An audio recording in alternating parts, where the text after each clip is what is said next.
നമുക്കിന്നൊരു സദ്യ സ്പെഷ്യൽ സാമ്പാർ ഉണ്ടാക്കും. അപ്പോൾ അതിന് വേണ്ടിയിട്ട് പരിപ്പ് വേവിച്ചിട്ടുണ്ട്. ഒരു ഇതല്ലാതെ കഷ്ണങ്ങൾ ഞാൻ അതിലിട്ടുണ്ട് കേട്ടോ. മുരിങ്ങക്കായ, വെണ്ടക്കായ, തക്കാളി, ക്യാരറ്റ്, കയ്പക്കായ, മത്തങ്ങ, കായ ഒക്കെ ഇട്ടിട്ടുണ്ട്. അപ്പോൾ അതിലേക്ക് നമ്മൾ കായം ഒരു സ്പൂണോളം ഇട്ടിട്ടുണ്ട്. ആവശ്യത്തിന് ഉപ്പിട്ട് കൊടുത്തിട്ട് വെള്ളം ഒഴിക്കുക. നന്നായി ഇളക്കി കൊടുത്തിട്ട് മൂടി വെച്ച് വേവിക്കുക. അപ്പോൾ അതിൽ മഞ്ഞൾപ്പൊടി ഇട്ടില്ല. അപ്പോൾ ആ മഞ്ഞൾപ്പൊടിയും കൂടി അതിൽ ഒരു ഇട്ട് കൊടുത്ത് ഇളക്കി യോജിപ്പിച്ച് നമുക്ക് വയ്ക്കാം. അപ്പോൾ അത് വെന്ത് വരട്ടെ. അപ്പോൾ വേറൊരു ചട്ടി വെച്ചിട്ട് നമുക്ക് അതിലേക്ക്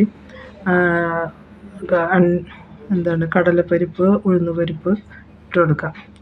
അതിൻ്റെ കൂടെ നമുക്ക് കുറച്ച് ഉലുവയും ഒരു നുള്ളു ജീരകം ഇട്ട് കൊടുത്തിട്ട് ഒന്ന് പൊട്ടി വരുമ്പോൾ നമുക്ക് അതിലേക്ക് ചുവന്നുള്ളി, വെളുത്തുള്ളി ഇട്ട് കൊടുക്കാം. ചുവന്നുള്ളി ഒരു 5-6 ഉണ്ട്.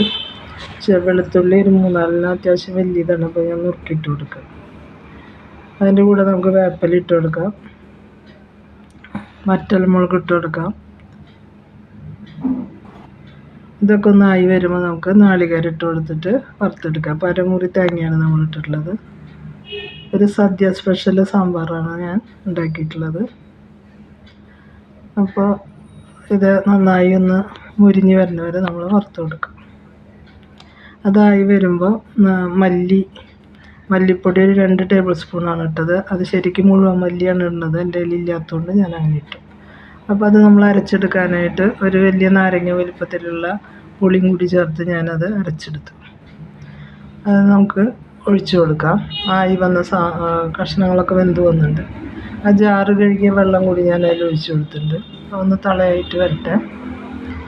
അപ്പോൾ അതിൽ ഉപ്പ് കുറച്ച് കുറവുണ്ട്. അപ്പോൾ ഞാൻ അതിലേക്ക് ഉപ്പിട്ട് കൊടുത്തു.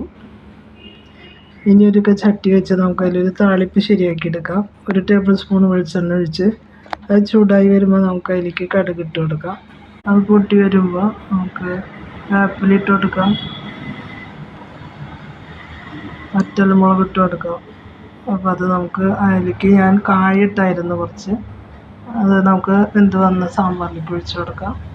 അതിലേക്ക് മല്ലിയിലയും കൂടി ഇട്ട് നമ്മുടെ സദ്യ സ്പെഷ്യൽ സാമ്പാർ റെഡി ആയിട്ടുണ്ട്. അപ്പോൾ നിങ്ങൾക്ക് ഇഷ്ടപ്പെട്ടാൽ ലൈക്ക് ചെയ്യുക, ഷെയർ ചെയ്യുക, സബ്സ്ക്രൈബ് ചെയ്യുക. അങ്ങനെ ഉണ്ടാക്കി നോക്കുക.